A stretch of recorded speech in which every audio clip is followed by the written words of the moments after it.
Ini lagi kajian di Alikma. Alikma. Jadi kan di YouTube. Oh iya. Padahal ini lama sekali.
Itu yang di Pacet itu.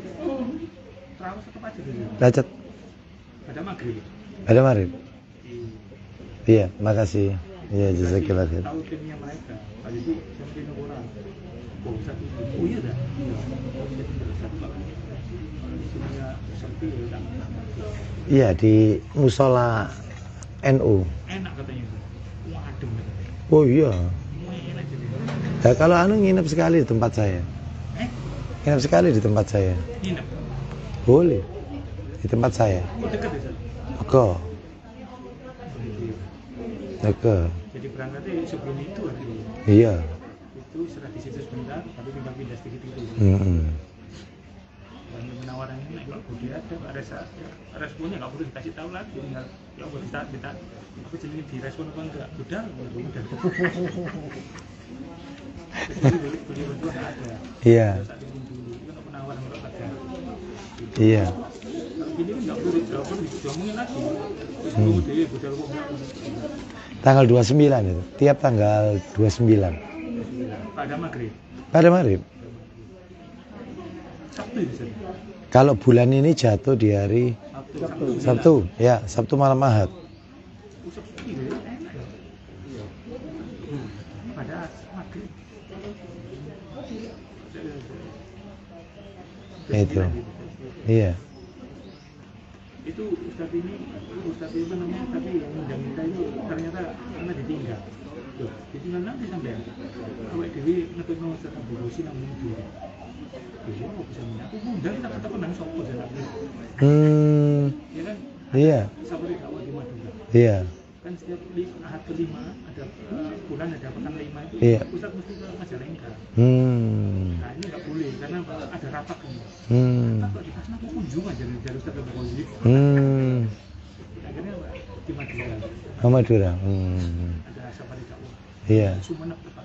Jadi timnya dibawa ke Madura. Sama ngundang aku sama tinggal di maksudnya orangnya. Ya. Salam lagi kita. Gimana, bisa dimulai? Bisa ya?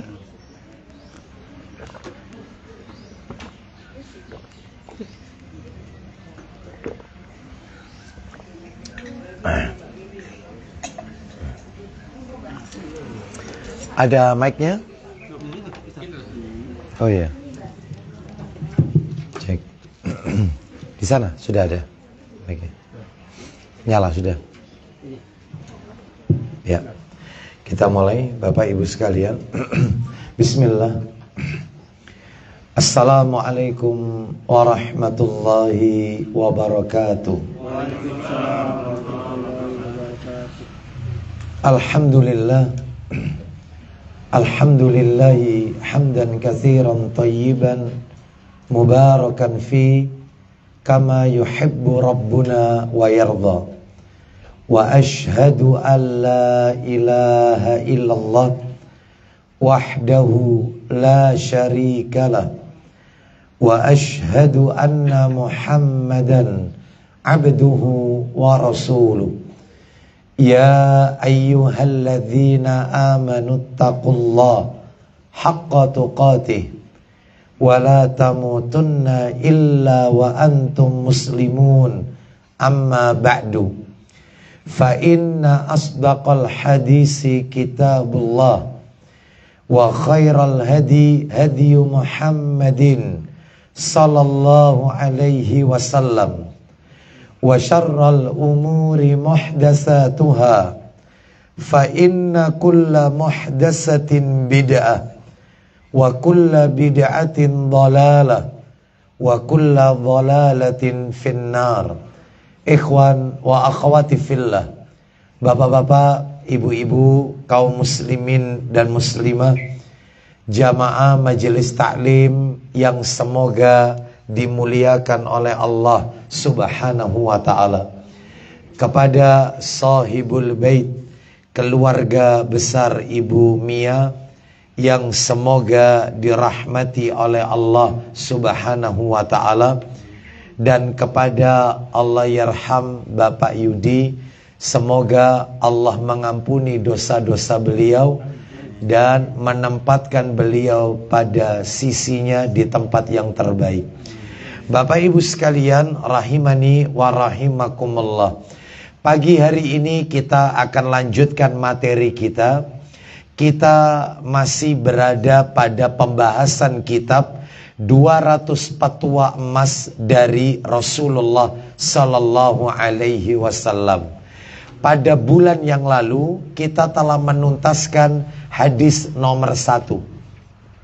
Sedangkan pada hari ini, kajian kita di pagi hari ini, kita akan membahas hadis nomor 2.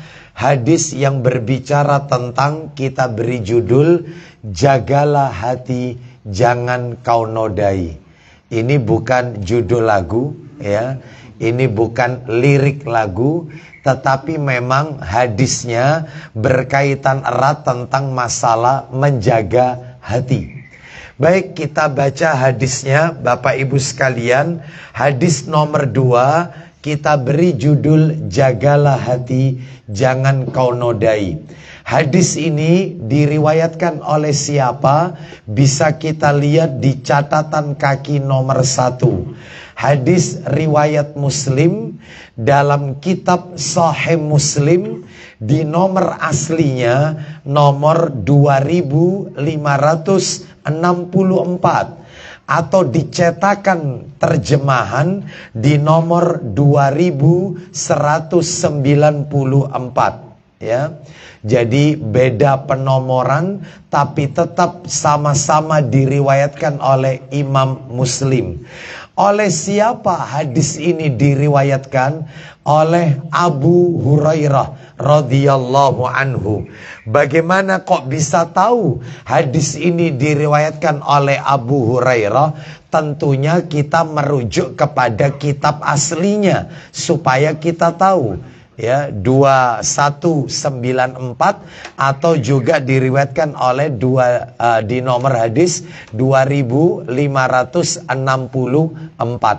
Baik, kita baca hadisnya. Silakan Pak Didi dibuka kitabnya, kitab terjemahannya. Setelah itu kita merujuk kepada yang ada di fotokopi itu yang sudah kami tuangkan. Baik, silakan bisa dibaca. Dari mana hadis itu? Silakan. 213. Ya, 2194. Silakan. Dari Abu Hurairah radhiyallahu an katanya, ya, Rasulullah SAW bersabda. Nah, betul kan? Dari Abu Hurairah radhiyallahu an, dia berkata, Rasulullah sallallahu alaihi wasallam, beliau bersabda. Silakan langsung dibaca, yaitu kita dengarkan, kita baca yang ada di fotokopi. Ya, bunyi hadisnya. Innallaha la yamduru ila suwarikum wa amwalikum walakin yamduru ila qulubikum wa a'malikum. Silakan. Sesungguhnya Allah tidak melihat kepada bentuk fisik dan harta-hartamu. Lanjut.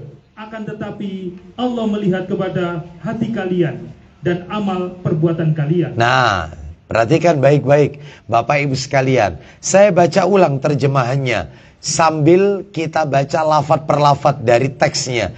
Innallaha, sesungguhnya Allah, la yamduru ila suwarikum wa amwalikum, tidak akan melihat kepada bentuk fisik dan harta-hartamu. Allah tidak akan lihat ketampanan kita. Allah tidak akan lihat kecantikan kita. Allah tidak akan lihat yaitu fisik kita dan harta kekayaan kita. Terus, walakin yamduru ila qulubikum wa a'malikum. Akan tetapi Allah hanya melihat kepada hati kalian dan amal perbuatan kalian. Nah, baik, sekarang kita akan bahas pelajaran apa yang bisa kita ambil dari hadis ini. Ada 6 pelajaran. Fotokopinya sudah ada di tangan Bapak Ibu sekalian. Ada 6 pelajaran yang bisa kita ambil dari hadis ini. Pelajaran yang pertama, seperti biasa, selalu yang kita tempatkan di nomor 1 adalah biografi sang perawi. Biografi orang yang meriwayatkan hadis ini. Masih ingat tidak Bapak Ibu? Kalau pada pertemuan bulan yang lalu kita membahas tentang biografinya siapa? Ayo, pertemuan yang lalu. Pertemuan bulan yang lalu kita membahas biografi sahabat siapa? Loh. Hah? Siapa? Umar apa Ibnu Umar? Hah? Siapa nama yang kita bahas waktu itu? Ayo. Masa lupa ya? Ini padahal bulan yang lalu loh ini. Umar bin Al-Khattab. Dari sahabat Umar bin Al-Khattab radhiyallahu an. Itu bulan yang lalu. Tentang masalah apa bulan yang lalu itu? Hadis nomor 1 tentang apa? Tentang peranan niat dalam amal. Tentang pentingnya kita menata niat. Nah itu ya. Itu bulan yang lalu. Hari ini kita membahas tentang jagalah hati. Jangan kau nodai. Siapa sahabat yang meriwayatkan hadis tadi? Siapa namanya Bu? Pak? Abu Hurairah radhiyallahu an. Sehingga yang nomor 1 pelajarannya adalah kita akan bahas secara ringkas biografi sahabat Abu Hurairah radhiyallahu an. Siapa beliau? Ringkas saja. Ada 6 poin yang perlu kita ketahui dari Abu Hurairah radhiyallahu an. Yang pertama, tentang nama aslinya. Nama aslinya bukan Abu Hurairah. Nama aslinya adalah Abdurrahman bin Sakhr. Terus, kenapa kok menjadi Abu Hurairah? Karena beliau menyenangi binatang kucing. Bahkan beliau sering memasukkan kucing kecil itu ke dalam saku beliau. Makanya Nabi memberikan julukan Anta Abahir. Engkau adalah bapaknya kucing. Nah itu ya.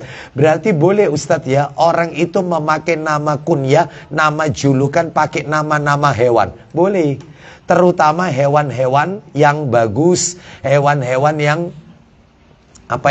yang lucu, boleh ya. Seperti itu. Contohnya apa? Abu siapa ini ya kalau pakai nama hewan? Hewan yang lucu. Kelinci. Kelinci bahasa Arabnya apa? Ada yang tahu bahasa Arabnya kelinci? Arnab. Sehingga boleh seseorang itu dijuluki Abu Arnab, bapaknya kelinci. Boleh ya. Jangan dikasih nama Abul Asad, Abu Asad. Apa Asad itu? Macan. Bapaknya macan, mungkin kereng gitu ya. Jangan. Jadi pilihlah hewan-hewan yang bagus, boleh. Sebagaimana Abu Hurairah ini diberi julukan oleh Nabi. Jadi Nabi itu yang ngasih julukan itu, yaitu kamu ini bapaknya kucing, karena menyukai hewan kucing ya. Baik, kita lanjutkan sekarang. Beliau masuk Islam tahun 7 Hijriah. Saya tanya sama Bapak Ibu, saya tanya, Rasul itu wafat tahun berapa Hijriah? Rasul wafat tahun berapa Hijriah? 11, betul. Rasul wafat itu tahun 11 Hijriah. Sedangkan Abu Hurairah wafat tahun 4 Hijriah. Berarti kalau begitu ketemu Nabi berapa tahun Abu Hurairah? 3 tahun. Tuh, kok 3 tahun? Masuk Islam masuk Islam tahun 7 Hijriah. Rasul wafat 11 Hijriah. Berarti ketemu Nabi berapa tahun? 4 tahun. 4 tahun. Berarti Abu Hurairah itu belajar Islam sama Nabi 4 tahun. Nabi wafat usia 63. Dikurangi aja. 63 dikurangi 4. Berarti ketika Nabi umur 59, Abu Hurairah masuk Islam. Ya, berarti belajarnya Rasul belajar sama Nabi 4 tahun. Ibarat anak kuliah S1. S1 kan 4 tahun. Tuh, itu ya. Ternyata sekalipun belajar dengan Nabi hanya 4 tahun, ternyata beliau mampu meriwayatkan hadis hampir 5.344 hadis. 5.300 hadis lebih. Ya, padahal 4 tahun. Saya tanya, Bapak Ibu belajar hadis, belajar kita ini taklim sudah berapa tahun? Ya. Nah, ya, sudah berapa hadis yang Bapak Ibu sudah hafal? Ya, berarti kalau begitu masih banyak waktu kita yang terbuang, yaitu bukan untuk mempelajari ilmu agama Allah, tetapi untuk mungkin perkara-perkara duniawi, atau mungkin naudzubillah untuk perkara-perkara yang sia-sia. Ayo kita optimalkan umur kita untuk mempelajari ilmu agama Allah. Salah satunya adalah hadis-hadis Nabi Sallallahu Alaihi Wasallam. One day, one hadis. 1 hari 1 hadis. Itu kalau 30 hari 1 bulan, berarti berapa hadis yang kita hafal kalau 1 hari? Ya 30 hadis. Lah kalau setahun, berapa setahun? 365 hadis. Ya, sampai sekarang Bapak Ibu sudah berapa hadis yang dihafalkan? Alhamdulillah baru 1. Itu pun 1, innamal a'malu biniat. Ya, andalan itu sudah ya. Baik, Bapak Ibu sekalian. Nah, beliau wafat usia yaitu 80 tahun. Tahunnya 57 Hijriah. Jadi Nabi wafat 11 Hijriah. Abu Hurairah wafat tahun 57 Hijriah. Baik, sekarang mudah-mudahan Allah meridhoi Abu Hurairah dan beliau dimakamkan di pekuburan Baqi yang ada di kota Madinah. Pekuburan yang ada di kota Madinah. Semoga Allah melampahkan surganya untuk Abu Hurairah radhiyallahu an. Nomor 2. Nah, mulai masuk materi kita yang sudah ada di fotokopi ya. Hadis yang ada di atas itu, apa pelajaran yang bisa kita ambil? Allah tidak melihat penampilan fisik, namun objek utama pandangan Allah adalah hati. Allah tidak lihat rupa kita, Allah tidak lihat tampang kita, kecantikan kita, ketampanan kita. Ternyata perhatian Allah itu adalah pada hatinya. Jadi ini adalah objek pandangan Allah satu-satunya yang dilihat oleh Allah itu hati manusia. Allah nggak lihat mau tampan, mau jelek, mau cantik, mau tidak cantik. Allah tidak lihat harta kita, mau kaya, mau miskin. Yang dilihat oleh Allah itu hati kita. Bapak Ibu sekalian, makanya menjaga hati itu lebih susah daripada yaitu melakukan amalan sunnah. Menata hati itu lebih sulit daripada melakukan amalan sunnah. Makanya penting dalam perkara ini. Itu nomor 2. Nomor 3 sekarang. Nomor 3. Hati yang lurus akan membuahkan perkataan yang lurus. Ya, baiknya anggota badan itu bergantung pada baiknya hati. Pak, Bu, maaf. Orang kalau suka melakukan maksiat itu berarti hatinya kotor. Orang itu kalau kepingin tahu orang ini hatinya baik atau tidak, ya lihat perbuatannya. Karena perbuatan itu bersumber dari hatinya. Hati lurus, anggota badannya lurus. Hatinya tidak lurus, maka amal perbuatannya tidak akan pernah lurus. Makanya orang itu kalau suka kata-katanya jorok, kata-katanya kotor, berarti hatinya tidak lurus, hatinya tidak baik orang itu. Ya, suka mencaci maki orang, suka menghibah, membicarakan aib orang. Berarti hatinya nggak baik orang itu. Jadi Bapak Ibu mudah kok untuk mengenali hatinya orang ini baik atau tidak. Lihat perbuatannya. Lisannya orang ini bagaimana? Lisannya Ustadz nggak bisa dipegang. Lisannya itu suka dusta bohong Ustadz. Berarti hatinya nggak baik. Ya, semua itu bergantung pada hatinya. Mana dalilnya? Ayo dibuka. Ayo dibuka hadisnya. Karena di fotokopi Bapak Ibu itu nggak ada. Maka bisa ditulis. Tolong dibuka Sahih Bukhari nomor 43. Sahih Bukhari nomor 43. Kita dengarkan Bukhari nomor 43. Ya, dari Nu'man bin Bashir radhiyallahu an. Silakan di fotokopi panjenengan tidak saya cantumkan, ya. Itu masih kosongan itu. Maka silakan boleh dicoret-coret, yaitu dikasih penomoran Sahih Bukhari nomor 43. Baca Pak Didi. Nu'man bin Bashir radhiyallahu an bercerita. Radhiyallahu anhuma, itu anak dan bapak sama-sama sahabat Nabi. Nu'man sahabat, Bashir bapaknya juga sahabat. Silakan. Nu'man bin Bashir radhiyallahu anhuma bercerita. Iya. Bahwa ia pernah mendengar Rasulullah SAW bersabda. Langsung pada poin bagian tengah ke akhir, yaitu Nabi mengatakan, ketahuilah bahwa di dalam tubuh manusia ada segumpal daging. Saya bacakan teks Arabnya. Ala wa inna fil jasadi mudghah. Idza salahat salahal jasadu kullu wa idza fasadat fasadal jasadu kullu. Ala wahiyal qalbu. Sahih Bukhari nomor 43. Ayo. Ketahuilah, di dalam tubuh ada segumpal daging. Duh, di dalam tubuh itu ada segumpal daging. Terus? Apabila daging itu baik, maka baik pula lah tubuh itu semuanya. Nah, apabila segumpal daging itu baik, maka sekujur tubuhnya ikut baik. Lanjut. Dan apabila daging itu rusak, maka binasa pula lah tubuh itu seluruhnya. Apabila segumpal daging itu rusak, maka sekujur tubuhnya juga ikut rusak. Lah segumpal daging itu apa Pak Didi? Ketahuilah, daging itu ialah jantung. Nah, segumpal daging itu adalah kalbu, hati, atau dalam terjemahan yang lain jantung. Berarti kalau begitu semua itu bergantung pada hatinya. Makanya kalau ada orang, maaf ini, kalau ada orang yaitu suka melihat yang haram-haram ya di media sosial ya, melihat sesuatu yang Allah tidak ridho. Nah, membuka melihat yaitu aurat ya, seperti itu, berarti hatinya nggak baik orang itu. Ya, makanya orang yang suka lihat video porno, orang yang suka membicarakan aib orang, dikit-dikit ngerasani orang, dikit-dikit menggunjing, orang yang suka ngambil hartanya orang, maka ini semua hatinya nggak baik. Jadi Bapak Ibu kalau kepingin tahu orang itu orang baik atau tidak, ya lihat. Ya, lihat lisannya. Kalau lihat hati tidak mungkin, kita nggak tahu. Karena hati itu nggak bisa kita lihat. Tapi lihat zahirnya. Oh ternyata orang itu suka ngerasani. Oh ternyata orang itu, ya berarti hatinya tidak baik orang itu. Nggak baik.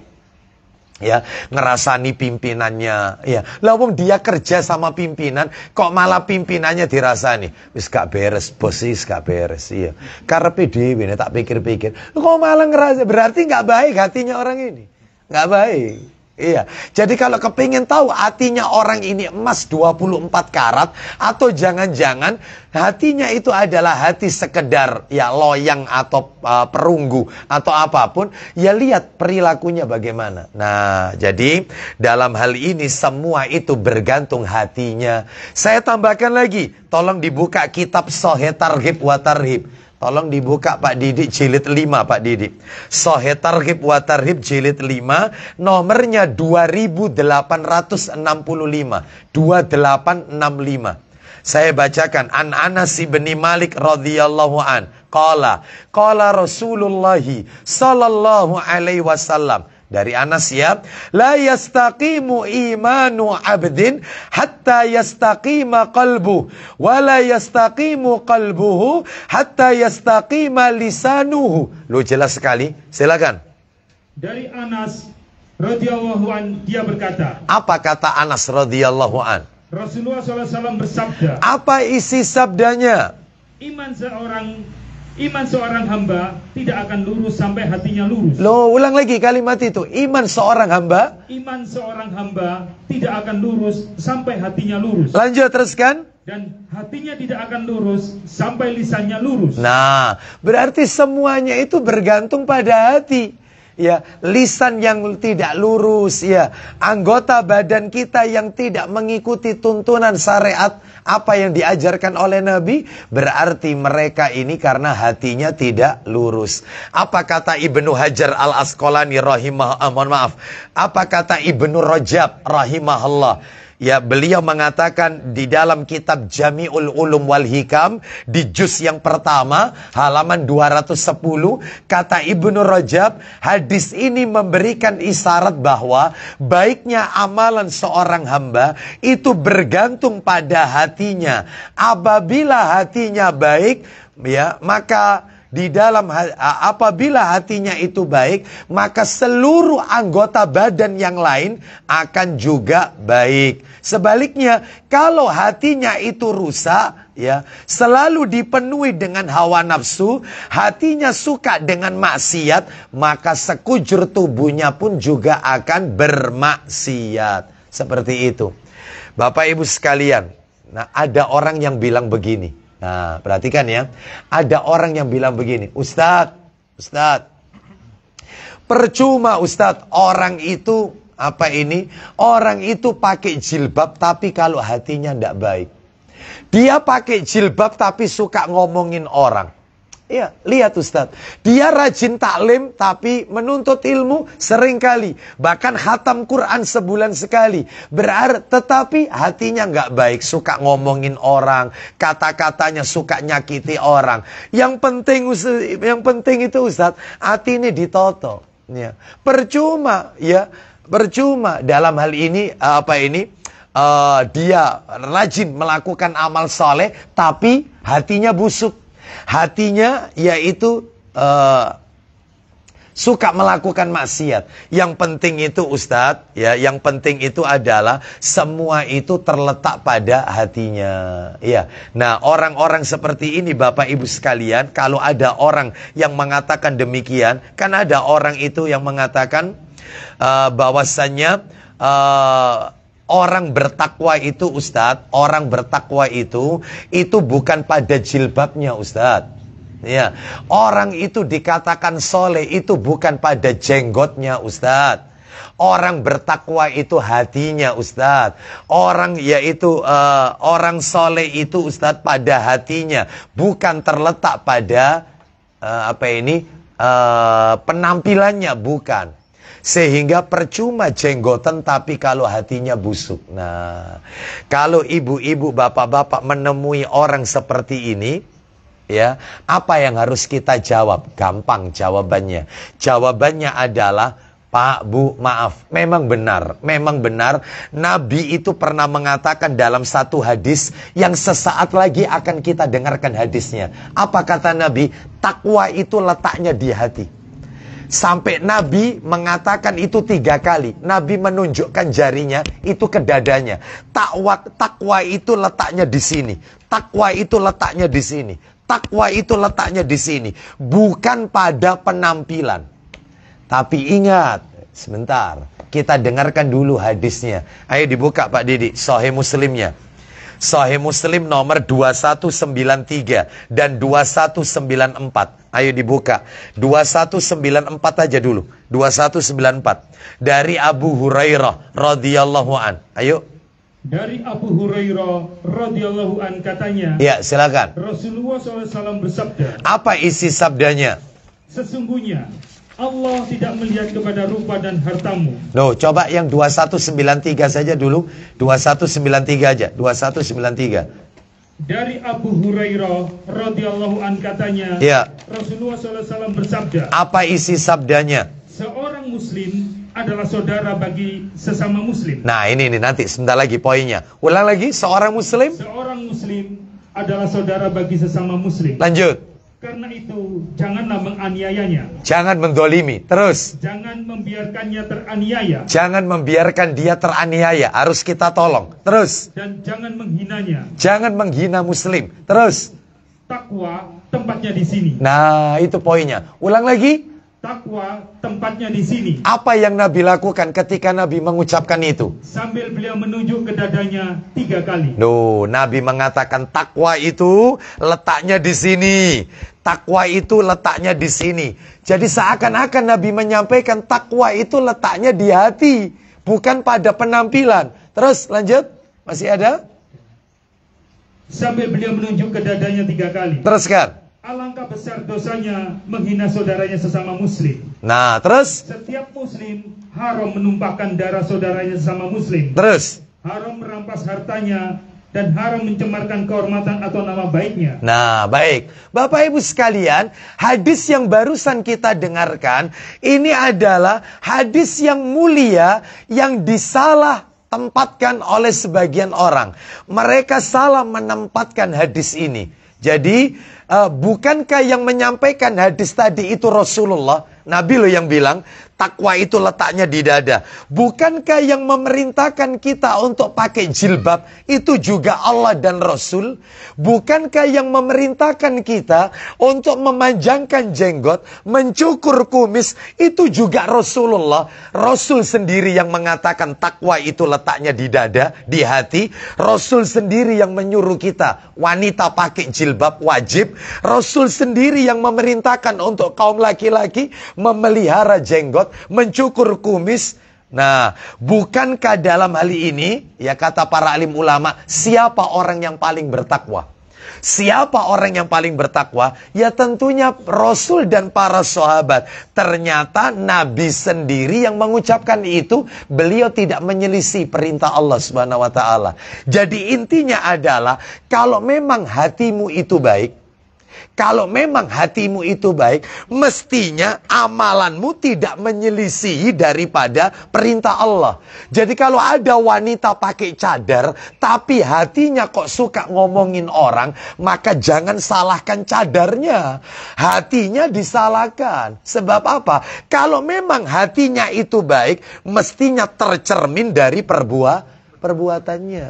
Jadi salah besar kalau ada orang itu, yang penting itu hatinya Ustadz. Itu yang namanya apa itu? Tampilan luar casing itu enggak masalah, ya. Enggak masalah Ustadz. Rambut gondrong boleh, yang penting hati jangan gondrong Ustadz. Oh. Itu ya, seperti itu. Jadi yang seperti ini kita bantah. Kalau memang hatimu itu baik, kalau memang hatimu itu bersih, mestinya tidak menyelisih daripada perintah Allah dan Rasulnya. Jadi kalau ada orang berjenggot, kok malah dia itu makan hartanya orang, nilep uangnya orang, padahal dia sudah taklim, sudah ngaji. Berarti yang salah bukan jenggotnya, yang salah bukan ajarannya, yang salah hatinya. Kenapa? Semua amal perbuatan itu cerminan daripada hati. Ya. Makanya Allah tidak akan lihat tampilan kita. Yang dilihat oleh Allah itu nanti di hari kiamat hatinya. Ya. Baik, kita dan amal perbuatannya. Dan kalau amalannya itu buruk, berarti hatinya buruk. Sebab hati itu yang menjadi motor daripada amal perbuatan kita. Kita lanjutkan materi pelajaran yang nomor 4. Hati manusia ada di antara 2 jari, di antara jari-jari Allah.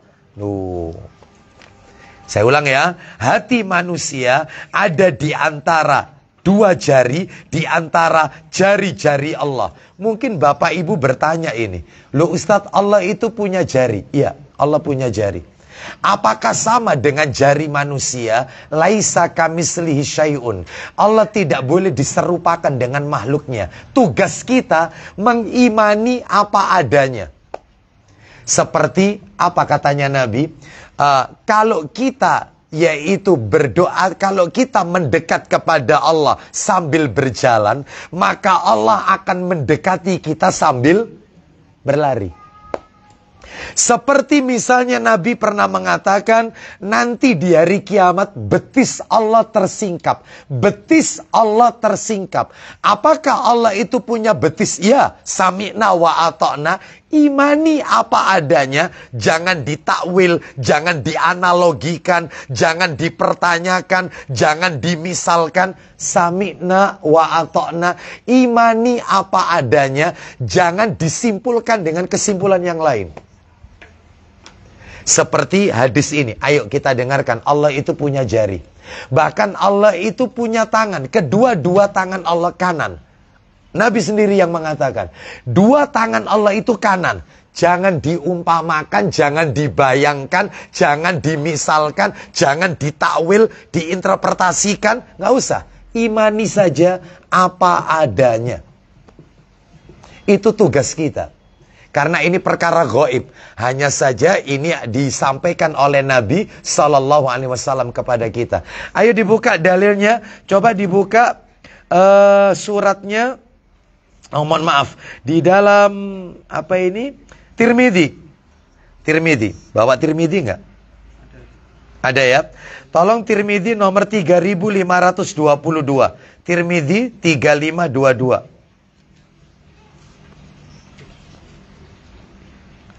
Tirmidzi, Sunan Tirmidzi, jilid 3. Atau bisa dibuka yang di-download itu, yang sudah di-download. Tirmidzi nomornya yaitu 3522. Dari Ummu Salamah radhiyallahu an. Ayo baca Pak Didi. Ummu Salamah. Silakan. Aku berkata kepada Ummu Salamah, wahai Ummul Mukminin, doa apa yang sering dibaca oleh Rasulullah ketika berada di sisimu? Baik, ada seseorang bertanya kepada Ummu Salamah. Siapa Ummu Salamah ini? Istri Nabi SAW. Ya, jadi Ummu Salamah radhiyallahu anha.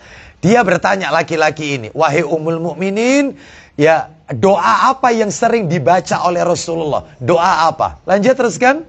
Ummu Salamah menjawab, ya. Doa yang sering beliau baca adalah, ya, wahai yang membolak-balikan hati, ya muqallibal qulub. Terus, sabbit qalbi ala dinik. Ulang lagi, wahai yang membolak-balikan hati. Teruskan. Tetapkanlah hatiku atas agamamu. Lanjutkan. Aku kemudian bertanya, ya Rasulullah. Nah, Ummu Salamah pernah tanya sama Nabi, wahai Rasulullah, kenapa engkau kok sering membaca doa ya muqallibal qulub? Kenapa kok sering baca doa itu? Apa pertanyaannya Pak Didi? Mengapa doa yang sering kau baca adalah wahai yang membolak-balikkan hati. Terus. Tetapkanlah hatiku atas agamamu. Teruskan. Beliau menjawab. Lihat apa katanya Rasul. Kenapa kok Nabi itu suka membaca doa ya muqallibal qulub, tsabbit qalbi ala dinik? Apa jawabannya Nabi Pak Didi? Beliau menjawab. Silakan. Wahai Ummu Salamah. Ya. Sesungguhnya tidak ada seorang manusia pun. Ya. Kecuali hatinya berada di antara kedua jari dari jari-jari tangan Allah. Wahai Ummu Salamah, tidak ada satupun manusia kecuali hatinya berada di antara kedua jari dari jari-jari tangan Allah. Berarti Allah punya jari. Iya. Seperti apakah jari Allah? Wallahu alam. Yang penting kita imani saja. Ya, seperti itu. Jangan ditanyakan sifatnya, bentuknya, jangan dimisalkan, jangan ditolak, ya. Imani apa adanya. Baik, banyak yang seperti ini Bapak Ibu sekalian ya. Baik, kita lanjutkan sekarang, yaitu kalimat yang ada di fotokopi, yang ada di tangan Bapak Ibu nomor 4. Saya lanjutkan ya. Hati manusia ada di antara dua jari, di antara jari-jari Allah. Maka berdoalah kepada Allah agar istiqomah di atas kebenaran. Makanya Bapak Ibu sekalian, ya kita itu diperintahkan oleh Allah dan Rasulnya untuk sering-sering berdoa istiqomah. Sebab ada orang itu yang hatinya tidak istiqomah. Tidak istiqomah. Kadang taat, kadang tidak taat. Fluktuatif. Hatinya itu fluktuatif, imannya fluktuatif. Kadang melakukan amal soleh, kadang melakukan dosa maksiat, ya. Maka berdoalah kepada Allah agar kita itu selalu istiqomah. Hati kita ini selalu istiqomah. Sebab hati itu bolak-balik. Hati manusia itu suka bolak-balik. Makanya disebut kolbu. Kolbu itu artinya sesuatu yang suka bolak-balik. Kadang begini, kadang begitu. Kadang istiqomah, kadang tidak. Makanya doanya, ya muqallibal qulub. Wahai Allah yang membolak-balikkan hati manusia. Kita nggak tahu. Ya, seperti itu. Baik. Sekarang saya akan tunjukkan kepada Bapak Ibu. Nah, sekalian aja mumpung ketemu. Pak, Bu, kita itu kalau berdoa kepada Allah, yang harus kita mohonkan terlebih dahulu itu 6 perkara. Ada 6 perkara dulu. Jadi Bapak Ibu kalau berdoa kepada Allah, 6 ini didulukan sebelum minta yang lain. Sebelum minta yang lain. Sebelum Bapak Ibu minta rumah tangga sakinah, mawaddah, warohmah. Sebelum Bapak Ibu minta rezeki barokah, minta pekerjaan dimudahkan. Sebelum Bapak Ibu minta keturunan soleh. Belum ini, belum. Itu nanti belakangan. Lah terus yang kita mohonkan itu apa dulu Ustaz? 6 dulu yang kita minta. Apa saja Ustaz? 1. Tolong ya didulukan dan tolong doa-doanya dihafalkan ya. Ustadz kalau nggak pakai bahasa Arab boleh nggak bahasa Indonesia? Boleh. Yang penting minta 6 ini didulukan. 6 ini didulukan. Tapi kalau bisa pakai bahasa Arab. Kalau bisa. Ya, doa-doa dalam Quran ataupun hadis-hadis Nabi. Apa itu? Dihafalkan ya. 6 ini tolong didulukan panjenengan kalau berdoa. 1. Doa meminta rahmat. Doa minta rahmat. Rahmatnya Allah. Sebab orang tidak bisa masuk surga kecuali rahmatnya Allah. Semua karena rahmatnya Allah. Orang itu bisa masuk surga karena rahmatnya Allah. Ustadz bisa ngasih contoh. Bunyi doanya bagaimana? Doa minta rahmat. Banyak. Contohnya. Misalnya begini. Doa minta rahmat. Rabbana atina min ladunka rahmah. Loh itu. Wahayyi lana min amrina rosyada. Surat Al-Kahfi itu. Ya itu. Minta rahmat ya. Terus yang kedua, ayat berapa itu? 10 ya? 10 betul. Surat Al-Kahfi ayat 10 itu. Rabbana atina min ladunka rahmah wa hayyi lana min amrina rasyada. Terus yang kedua, doa yang harus kita minta. Ya, jadi Bapak Ibu kalau berdoa, dulukan ini. Yang nomor 2 adalah doa minta kepada Allah agar diampuni dosa-dosa kita. Doa minta diampuni dosa-dosa kita. Oh banyak ini doa minta ampunan. Banyak. Tak kasih. Nah tak kasih bocoran. Dan ini yang lengkap ini. Bukan hanya kita tok minta ampun. Tapi kita juga mendoakan ampunan untuk orang tua kita.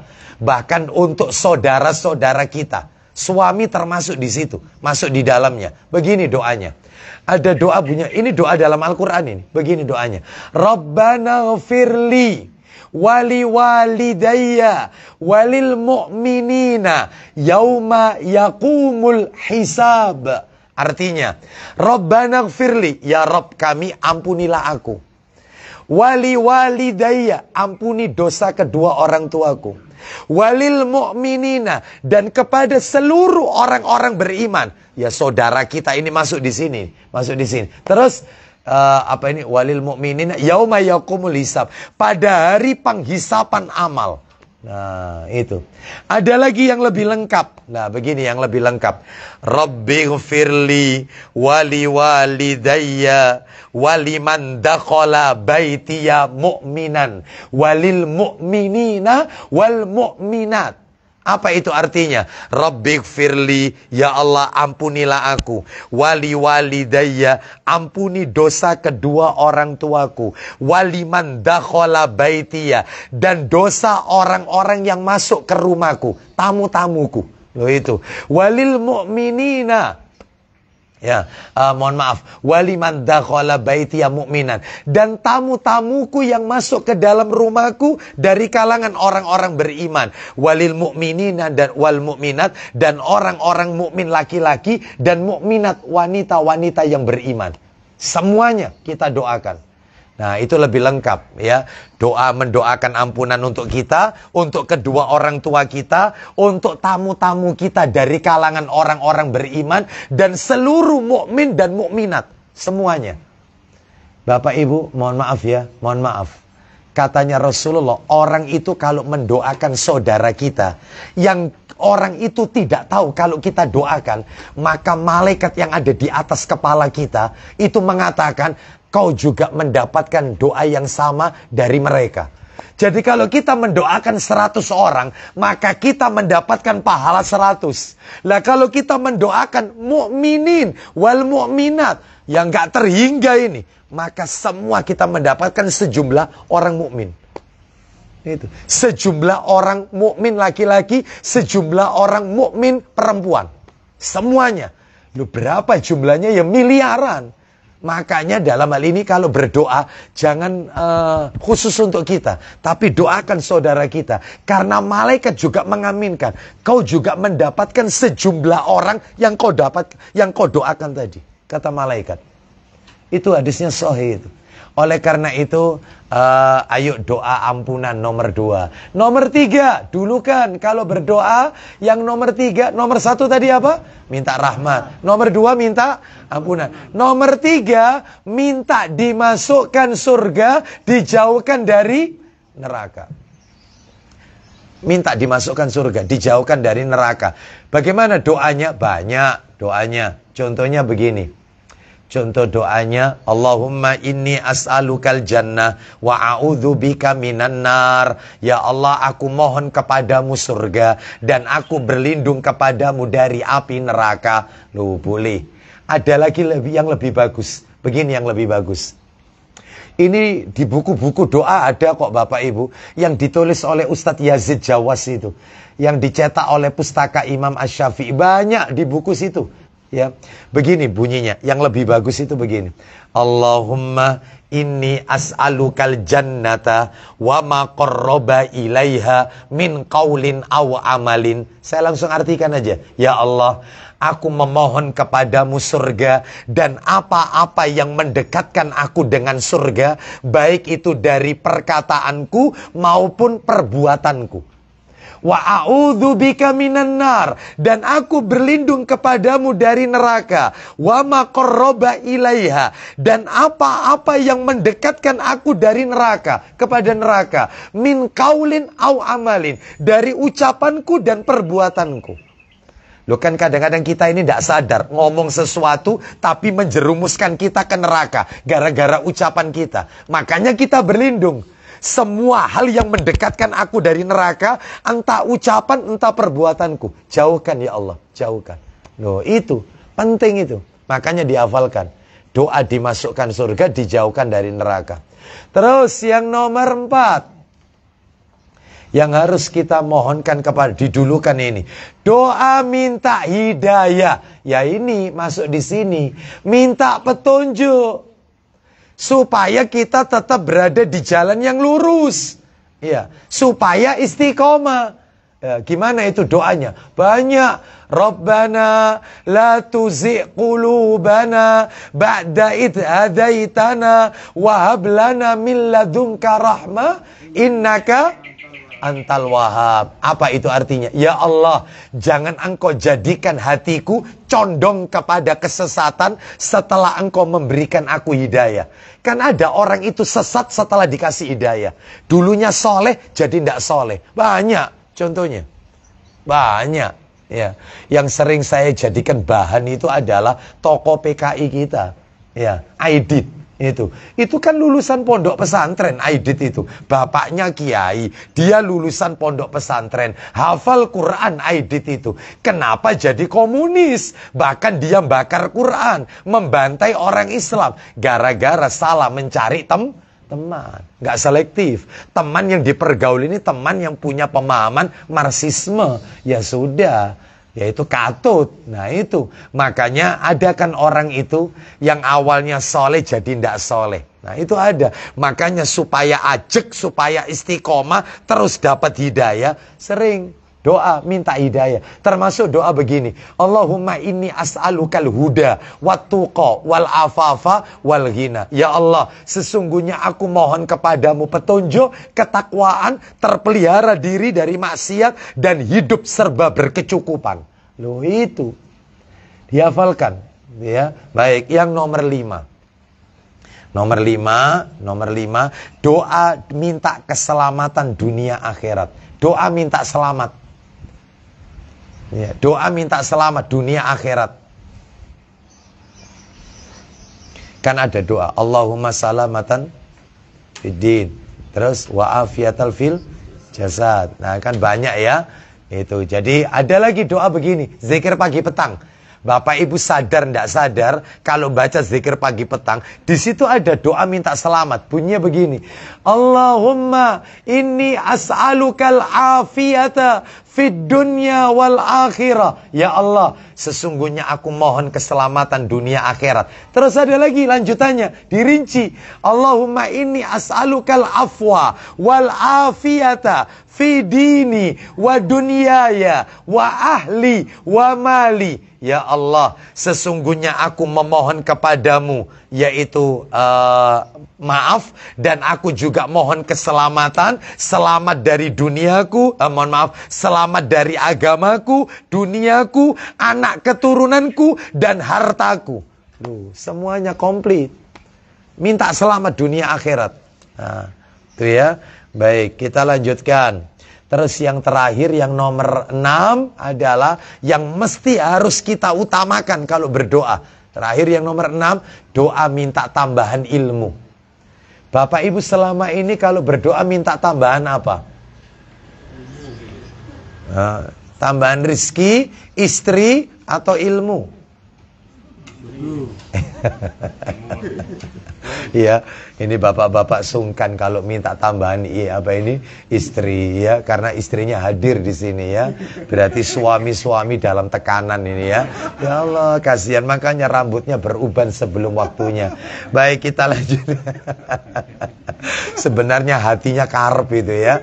Itu ya. Baik, kita nggak usah bahas, nanti ada yang marah ini ya. Bapak Ibu rahimani wa rahimakumullah. Jadi intinya adalah bahwasannya minta yaitu tambahan ilmu. Gimana doa minta tambahan ilmu? Rabbi zidni. Ayo, Rabbi zidni malan atau ilman? Ilman. Gak ada dalam Al-Quran ya Allah tambahkan hartaku, gak ada. Yang ada itu Rabbi zidni ilman. Ya Allah tambahkan ilmu. Minta tambahan ilmu. Lah setelah itu sudah silakan minta umur barokah, rezeki barokah, usaha barokah, rumah tangga mawaddah warahmah, anak keturunan soleh. Silakan. Setelah 6 itu dulu kan, 6 itu dulu kan. Itu. Setelah tuntas baru yang lainnya. Bisa difahami sampai di sini? Nah, sekarang lanjut nomor 5. Nomor 5. Nomor 5. Nomor 5, perbuatan dosa bisa menjadikan hati menjadi hitam. Perbuatan dosa itu bisa menjadikan hati kita itu menjadi hitam. Bu, ibu-ibu kalau kepingin membersihkan hati, bapak-bapak kalau ingin membersihkan hati, ya jangan melakukan dosa.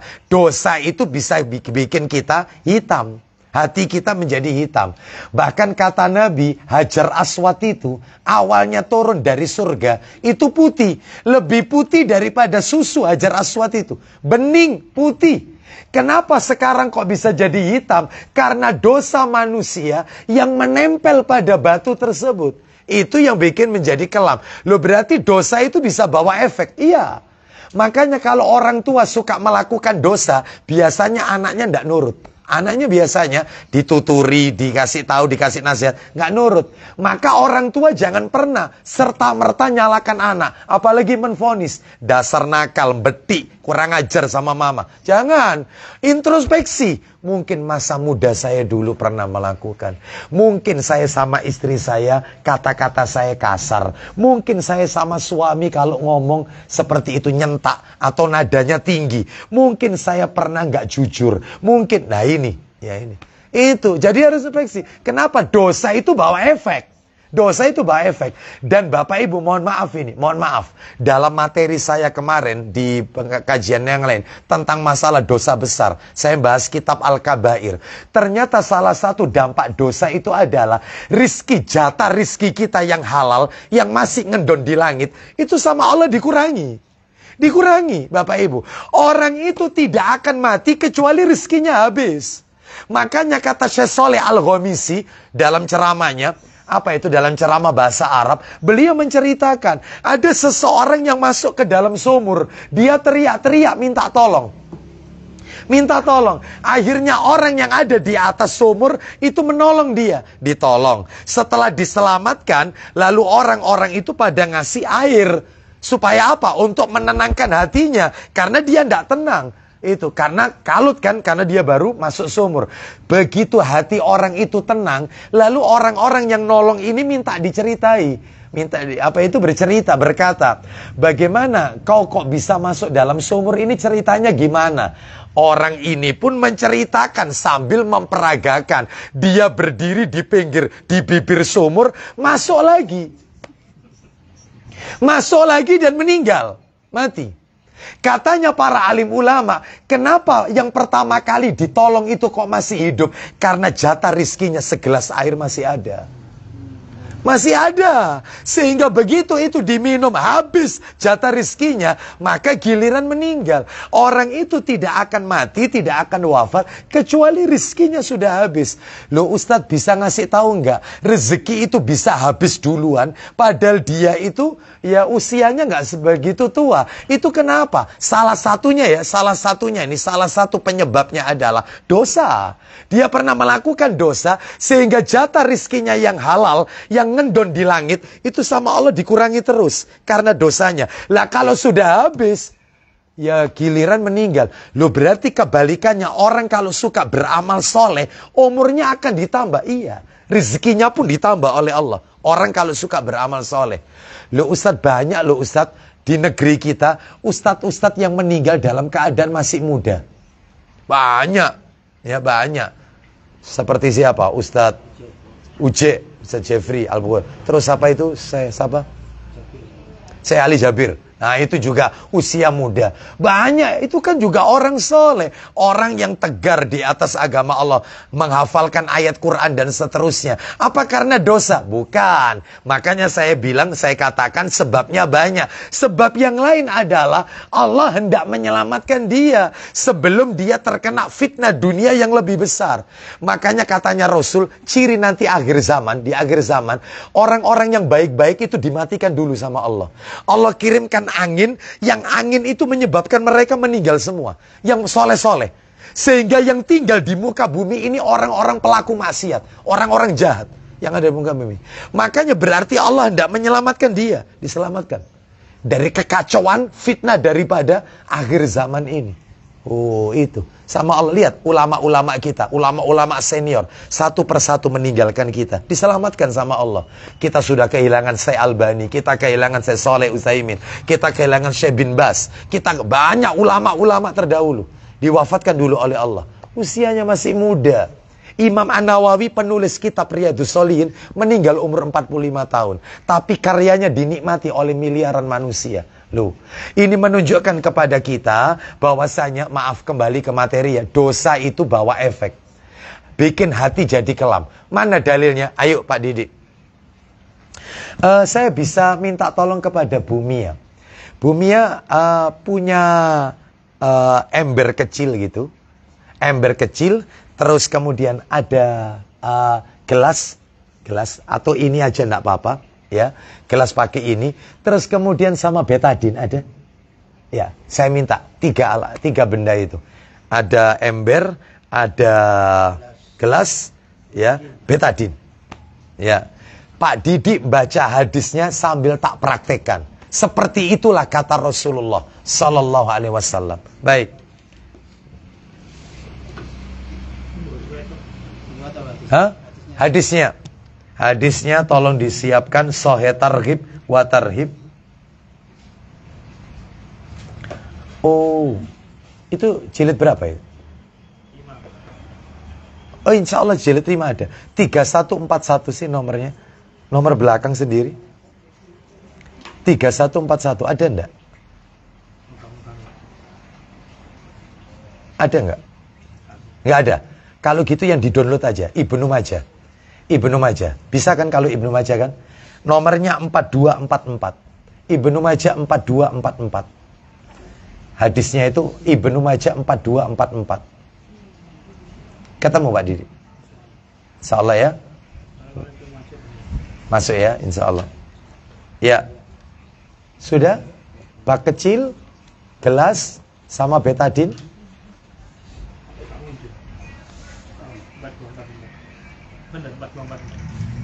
Ya, 4244. Nggak muncul?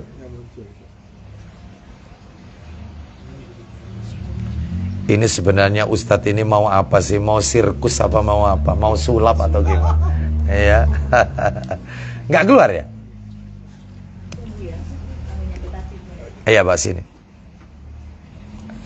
Ah, ya, baik.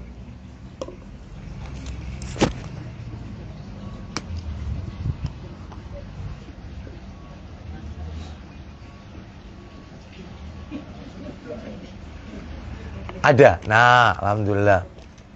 Sebentar, saya carikan. Ibnu Majah, nomor hadisnya, ya taruh situ aja, Pak. 4244. Ibnu Majah. Duh, nggak keluar ya? Coba ini aja Pak Didi, bisa baca yang ini aja. Yang ada di kopi materi saya yang asli. Kita dengarkan ya. Itu. Dari mana itu hadisnya itu? Sesungguhnya tadi pelajaran berapa tadi itu Bapak Ibu? 5, yaitu hadis pelajaran 5 itu. Nah, kan ada ya di situ ya. Baik. Silakan dibaca Pak Didi, dari mana hadisnya? Silakan. Loh, ini masih baru tadi. Minta tolong. Oh, baru. Ya, dibuka, minta tolong dibukakan. Di apotik ya. Masya Allah. Iya. Kenapa harus pakai betadin? Karena kalau pakai tinta nanti sulit cari tinta. 3441 ya. Ibnu Majah 3441. Dari Abu Hurairah radhiyallahu anhu. Sebentar. Iya, betul. Ayo. Mana? Nah, Pak sini. Iya.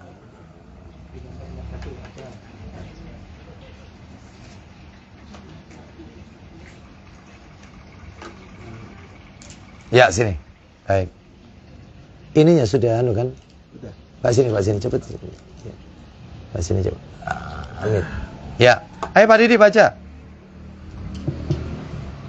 Dari Silakan. Abu Hurairah radhiyallahu anhu. Ya. Bahwa Rasulullah SAW bersabda. Apa isi sabdanya? Sesungguhnya seorang mukmin jika berbuat kemaksiatan, ya, maka akan menjadi titik hitam di hatinya. Stop, Bapak Ibu sekalian. Kata Nabi sallallahu alaihi wasallam dalam riwayat yang lain, hati manusia bahkan disebutkan kullu mauludin yuladu alal fitrah. Setiap anak Adam itu lahir suci, bersih. Anak baru lahir itu hatinya suci, bersih, putih. Seperti air yang ada di dalam gelas yang saya pegang ini. Putih, ini baru lahir. Baru lahir. Ya, kenapa? Oh, nggak usah, nggak apa-apa. Nggak usah. Dengar kan? Masukkan ya. Setiap anak lahir itu putih, bersih, suci. Nggak ada noda. Begitu dia sudah akil balik. Ulang lagi Pak Didi terjemahnya. Sesungguhnya seorang mukmin jika berbuat kemaksiatan, maka akan menjadi titik hitam di hatinya. Maka ketika dia dewasa, dia baru melakukan dosa. Contohnya, dosa apa? Dosa durhaka kepada orang tua.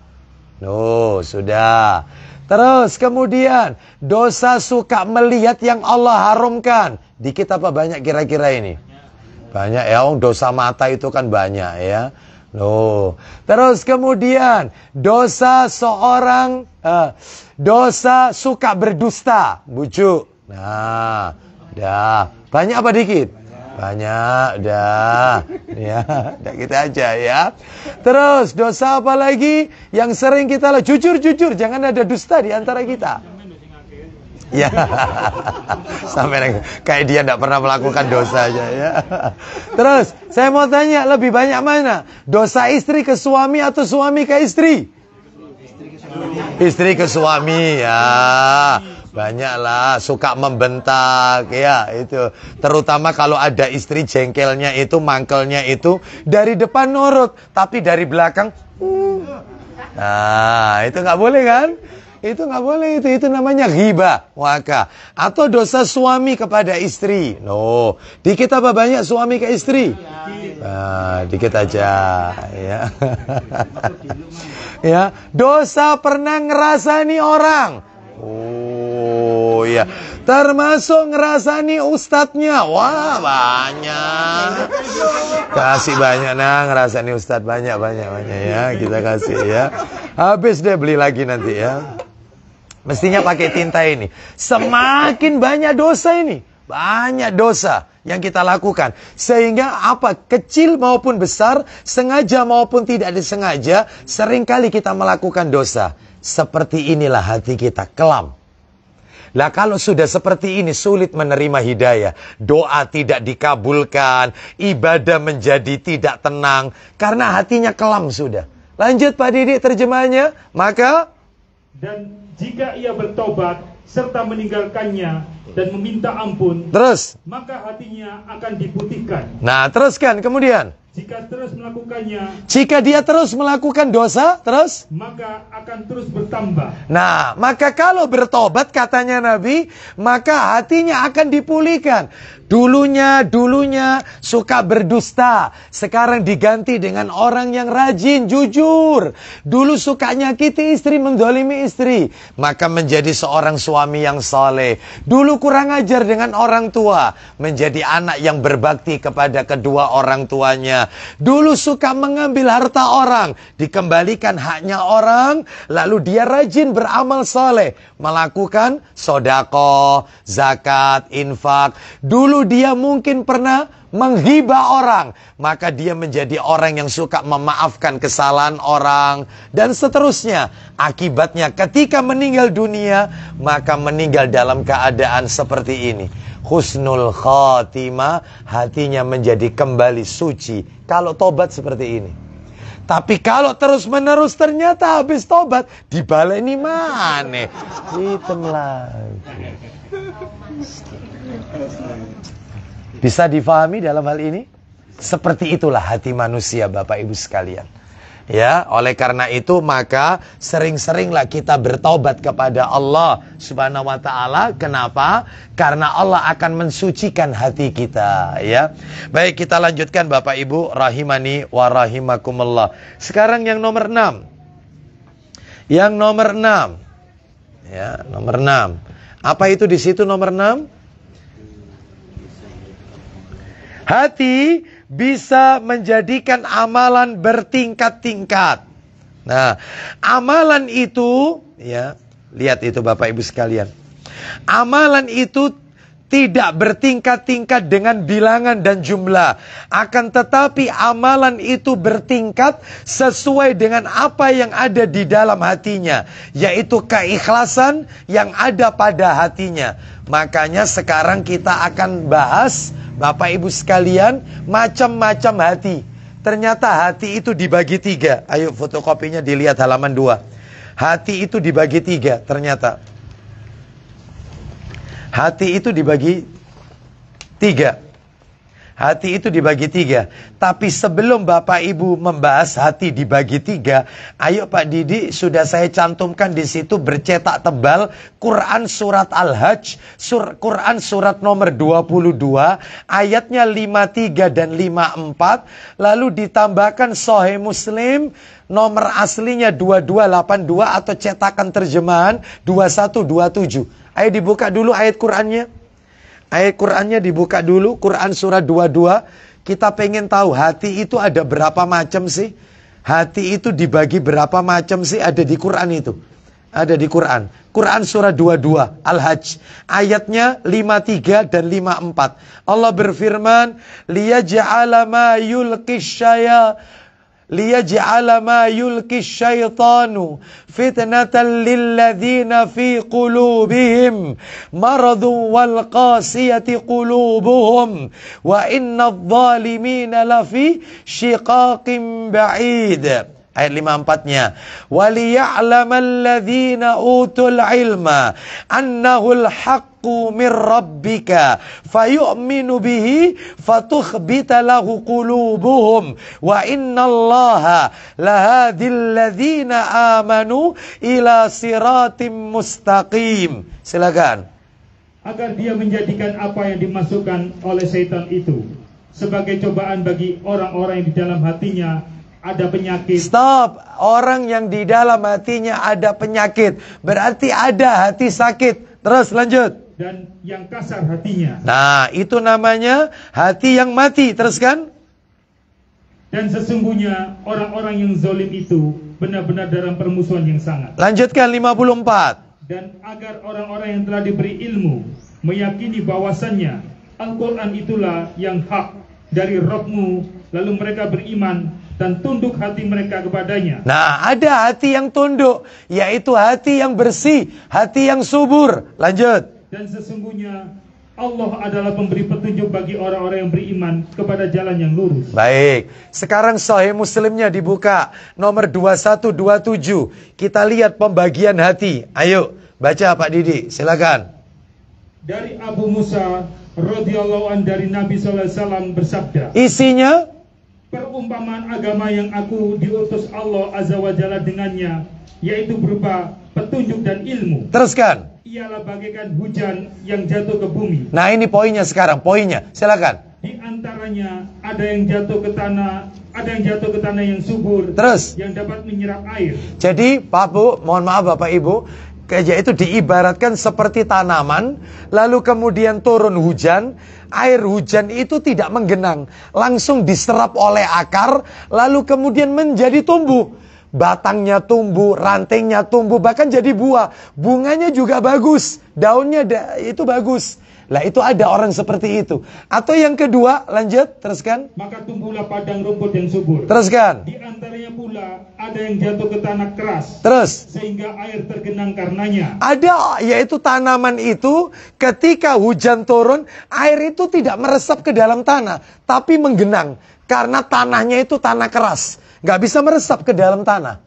Nah, seperti itu. Ada yang model begitu. Lalu yang ketiga, lanjutkan. Lalu air itu dimanfaatkan orang banyak untuk minum, menyiram kebun dan beternak. Teruskan. Dan ada pula yang jatuh ke tanah tandus. Nah, teruskan. Tidak mengenangkan air. Terus. Dan tidak pula menumbuhkan tumbuh-tumbuhan. Ada juga, yaitu seperti tanaman yang ketika turun hujan, airnya tidak menggenang. Memang turun ke bawah, tapi tidak meresap ke akar. Langsung lepas gitu aja. Nggak tahu dia larinya kemana air itu. Orang itu juga begitu. Diibaratkan oleh Nabi 3 tadi. Yang pertama ya, ada orang itu kalau dengar dapat nasihat, didengarkan dengan baik, terus diresapi dalam hatinya, lalu menjadi berubah, menjadi orang yang lebih baik. Nah itu seperti tanaman yang airnya meresap ke dalam akar, akar tumbuh batang, batang tumbuh ranting, ranting tumbuh dahan, dahan kemudian tanaman, terus kemudian apa ini? Buah, dan seterusnya. Ada orang itu kalau mendengarkan nasihat, yaitu mendengarkan apa itu, dia dengarkan, ya, tetapi tidak diamalkan. Dia suka mendengarkan, tapi nggak diamalkan. Seneng ngaji, tapi nggak diamalkan. Yaitu orang kedua. Yang seperti tanah tandus tadi. Seneng taklim, ya, rajin, bahkan nyatet lagi, dicatat, tapi nggak dipraktek-praktek, no. Nah, itu yang nomor 2. Ada yang nomor 3. Orang yang mengikuti kajian, dengarkan ilmu, ternyata masuk telinga kanan, keluar telinga kiri. Jadi satu pun tidak meresap dalam hatinya. Jadi seneng kumpul-kumpul, ya, ketemu teman lama, tapi nggak diambil hikmah. Ini ceramahnya apa yang disampaikan, apa manfaatnya untuk kita, nggak diambil, nggak dicatat, begitu. Nah, makanya hati itu kalau begitu dibagi 3. Hati itu cuma ada 3, tidak mungkin ada 4, cuma 3. 1, hati yang subur. Mudah-mudahan kita semua punya hati subur. Hati yang bersih subur. Nomor 2, lihat di fotokopi ya. Yang kedua adalah hati yang mati. Yang ketiga, hati yang sakit. Apa itu hati yang bersih, hati yang subur? Hati yang subur atau hati yang bersih adalah hati yang selamat dari syirik. Hati yang selamat dari bid'ah. Hati yang selamat dari maksiat. Hati yang selamat dari kemungkaran. Dari keraguan-raguan. Itulah yang namanya hati yang bersih. Bersih. Yang kedua, hati yang mati. Apa hati yang mati? Hati yang tidak mengenal Rabbnya. Tidak beribadah kepada Allah. Selalu memperturutkan hawa nafsu. Jadi ada kan orang itu sedikit saja hatinya itu tidak tergerak untuk ke masjid, untuk menuntut ilmu, ya, seperti itu. Jadi hatinya sudah mati. Hatinya sudah mati. Bahkan kalau dinasehati apa katanya? Wis gak usah nasihati orang, ya, gak usah nasihati orang, urus sendirimu sendiri. Urus sendirimu sendiri. Gak usah nasihati orang. Ini hatinya mati ini, yang seperti ini. Ya, ada adzan, rumahnya dekat masjid, adzan itu wong corongnya ngadep ke rumahnya kok. Iya, speakernya itu, tapi tidak ada tergerak untuk sholat itu tidak ada. Tetap nonton TV, tetap nggak pergi ke masjid, tetap. Ya, semua teman-temannya ke masjid semua, dia tetap kekeh di atas laptop, di depan di depan laptop, di depan komputernya, rapat jalan terus. Ini hatinya mati sudah. Ya, seperti itu. Baik, lalu kemudian yang ketiga, hati yang sakit. Hati yang sakit itu adalah hati yang di dalamnya ada dua keadaan. Kadang iman, kadang ikhlas, kadang tawakal. Namun juga terkadang, yaitu kadang ikhlas, kadang tidak. Kadang tawakal, kadang tidak. Yaitu kadang ada syahwatnya, kadang ada ujubnya, kadang ada irinya. Kadang ikhlas. Tapi satu kondisi, alah ngono ae. Modeli sakit hatinya. Itu orang sakit. Ya, hatinya sakit. Ya. Kadang-kadang ridho. Ya. Ya sudah, ini mungkin ujian, kita harus sabar ya. Tapi kadang-kadang dalam hatinya kadang-kadang ini, ya Allah, ujian kok gak leren-leren iki ya opo iki ya. Seperti itu. Nah, mulai mengeluh, sambatan. Lah ini namanya orang yang sakit hati. Sakit hatinya sakit. Nah, itu ya. Baik, sekarang kita akan bahas yaitu kiat-kiat meraih hati yang bersih. Gimana caranya supaya hati itu bersih? Tipsnya, kiat-kiatnya ada 9. Kiatnya ada 9. 1, memurnikan tauhid. Belajar akidah. Tauhidnya dimurnikan. Jangan kecampuran syirik. Pelaku syirik itu, maka hatinya akan kelam. Makanya supaya hati kita bersih, maka tinggalkan semua perbuatan syirik. Mana dalilnya? Tulis. Quran surat nomor 48 ayat 26. Ayo. Tapi saya minta tolong jangan yang di handphone. Saya minta tolong yang ada di Quran terjemah. Ada nggak yang bawa Quran terjemah? Bapak-bapak? Pinjam Quran terjemahnya. Quran yang ada artinya. Quran, nah itu. Minta tolong diambil Pak. Disambut Pak, diambil Pak. Nah ini sudah, iya. Ya. Quran surat 48 Al-Fat ayat nomor 26. Surat 48 Al-Fat ayat 26. Kita dengarkan ya. Ya. Bersih Qurannya ya. Ayatnya ayat 26. Idza ja'ala alladhina kafaru fi qulubihimul hamiyatal jahiliyah wa anzalallahu sakinatahu ala rasulihi wa alal mu'minina wa alzamahum kalimatat taqwa wa kanu ahaqqa biha wa ahlaha wa kana Allahu bikulli syai'in alima. Silakan. Ketika orang-orang yang kafir menanamkan kesombongan dalam hati mereka, yaitu kesombongan jahiliyah. Teruskan. Maka Allah menurunkan ketenangan kepada Rasulnya dan kepada orang-orang mukmin dan Allah mewajibkan kepada mereka tetap taat menjalankan kalimat takwa. Baik, baca catatan kakinya. Kalimat takwa itu apa? Silakan. Apa yang dimaksud kalimat takwa? Silakan. Kan ada itu mestinya footnote-nya. Gimana Bu Mia? Ayo baca Bu Mia. Ya. Nah, kalimat takwa di sini adalah kalimat tauhid memurnikan ketaatan kepada Allah. Ternyata di situ tidak ada ya. Tidak ada. Ya, memang beda-beda terjemahan ya. Baik, kita lanjutkan. Jadi yang dimaksud kalimat takwa ini adalah kalimat tauhid, kalimat ketaatan kepada Allah Azza wa Jalla.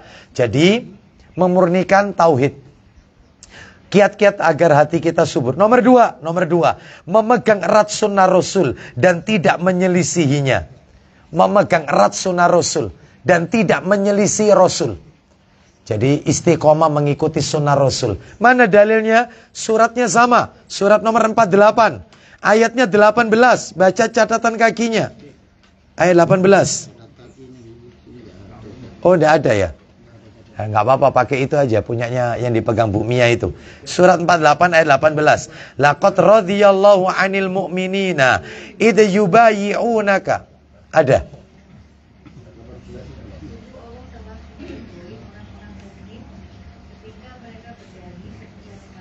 Teruskan. Terus.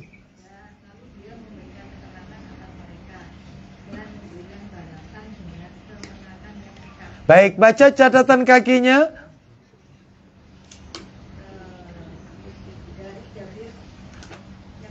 Ya. Ya. Ya.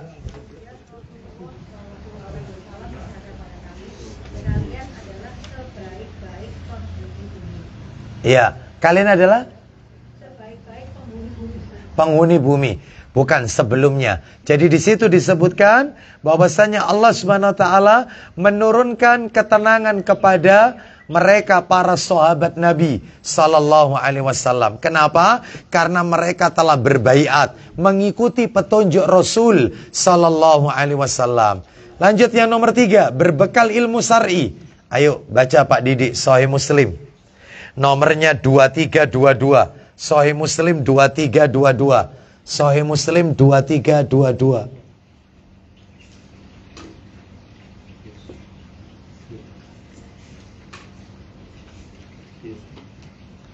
Ya, silakan. Ya. Dari Abu Hurairah radhiyallahu an katanya. Ya. Rasulullah SAW bersabda. Langsung saja Pak Didi di bagian tengah, apabila suatu kaum berkumpul di salah satu rumah Allah atau masjid, lalu mereka membaca kitabullah dan mempelajari sesama mereka, ya, ya, atau mulai dari barang siapa menempuh jalan mencari ilmu. Ayo, silakan, silakan.